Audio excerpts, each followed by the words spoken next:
Hi everyone in English 1301, it's Dr. E and I'm here with your week 6 instructional video. I'm going to be completely honest with you. I'm filming this much earlier than I normally would because I have to go out of town unexpectedly. So I have a few things going on that may be distracting me, so I'm going to do my best to make sure that everything is clear. If you have questions or concerns, as always, post in that Q&A discussion board area or send me an email. It may take me a little bit longer to get back to you. I'm taking my work computer with me and will check it as often as I'm able.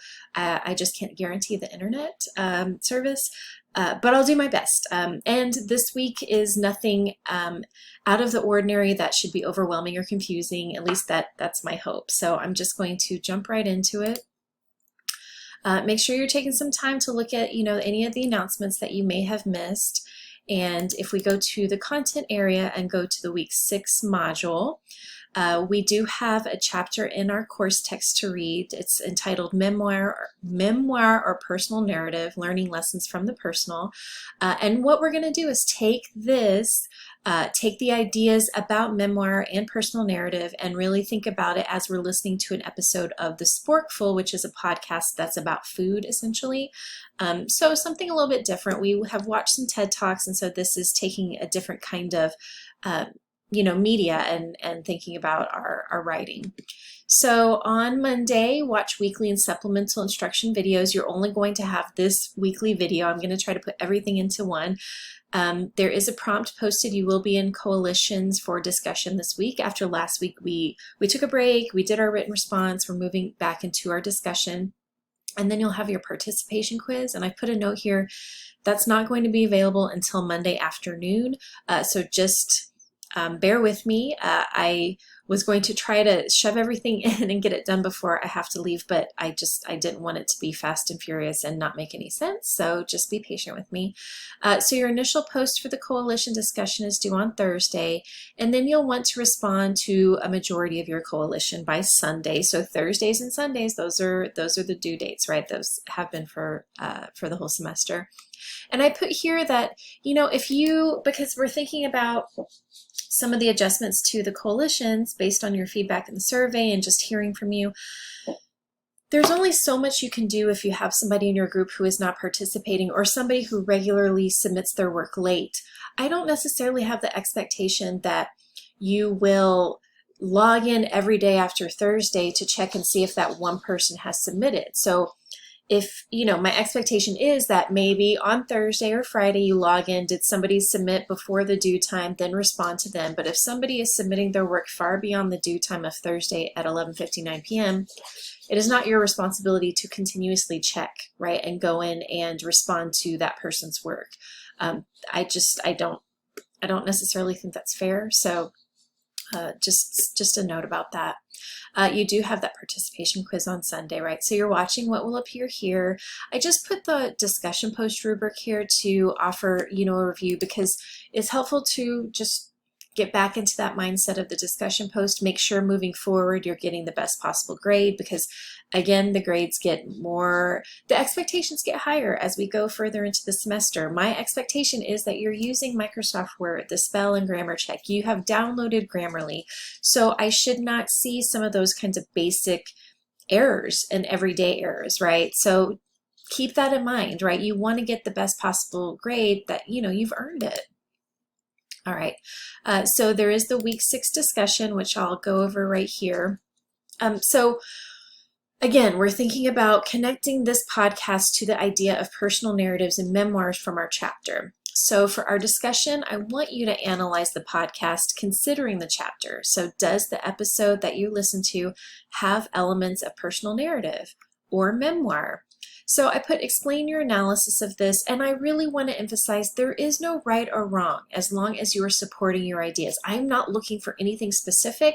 I'm just looking for you to really, critically think about this and analyze the podcast from the perspective of, what we read about in chapter 4. So what elements make the podcast episode one or the other, so a memoir or a narrative when it comes to that, right? Or both. You should aim for at least 3 paragraphs to analyze this using quotes from the book chapter and the podcast episode. I put, there is a transcript available for the podcast. And give me 1 second. I'm actually going to pull that up. All right, so this is the page where the podcast is. And so this is the Sporkful podcast. The host is Dan Pashman. Okay, and so what we do, he's interviewing this gentleman here, Alexander Smalls. And so if you scroll down, we get a little bit of background, but then we have this option to view the transcript. And this is where we can go to ensure that we are properly quoting. You do want the time that people said this, right? So just make sure that you're kind of paying attention as you go. I really just want you to use those quotes to support your ideas. So I'm not overly concerned about the timestamps right now, but you definitely need to make sure that you are differentiating between Dan Pashman, who is the host, and Alexander Smalls, who is the person being interviewed, okay? Just things to keep in mind. Oh goodness, barking dog, hold on. Okay, y'all, this day, thank you for your patience and bearing with me. So again, aim for 3 paragraphs to analyze this using those quotes. And I put use at least 4 of the vocabulary terms utilized in our book chapter. There are a lot of terms in this chapter, so it shouldn't be hard to pull out some that are useful or meaningful to you. But just pick and choose wisely, right? Pick and choose those things that are going to support your ideas. Like I said, there are a lot, and these are a lot of terms that you are probably familiar with from your past studies in English classes in high school, even middle school, that kind of thing. So just use those things that are going to help support your ideas. These terms should support your analysis, right? And I put, it should support your analysis of the podcast through the lens of personal narrative or memoir. So when I talk about lens, this is kind of a literature approach. When we're reading, so I'll give you an example from my British Lit class. We are reading The Strange Case of Dr. Jekyll and Mr. Hyde. This is a text by Robert Louis Stevenson. It is from the Victorian period, so I often ask students in that course, I want you to read this text through the lens of the Victorian period. What is going on in Victorian England at this time that is going to impact what you're reading about by Stevenson, right? So we're using the lens of memoir, personal narrative, those things that we've read in this chapter to approach the podcast. All right, make sure to credit the quotes properly, and I put, who is speaking, whether it's Pashman or Smalls, when did this person say this? We want to practice supporting our ideas. And that means that we need to be specific and intentional with choosing quotes. Don't just choose some random quote, right? We want to give proper credit, and we want to really explain the relevance. Don't just drop quotes. Again, that's my pet peeve, when I just come across a quote and it makes no sense to me. Explain it, be kind to your audience. That's our goal, in addition to effectively communicating our ideas and thinking critically about them, right? Okay. We need this same approach for our book chapter, right? Explain the quote, explain its relevance, but this is where we'll credit the main editors, Batchelor, Robinson, and Jersky. So I place their name in parentheses. You do not need page numbers for our book because it is an electronic source. So I put an example down here just, to have one, because I know it helps, right? Though writing about topics that don't interest us can be difficult, comma, when you have a quote come and you want to use a comma, quote, writing about your own life can feel alternately satisfying, terrifying, and exhilarating, end quote. There's a space here, parentheses with Batchelor, Robinson, the word and, Jersky, end of parentheses, and then you close with the period. Remember, the period doesn't come before the parentheses.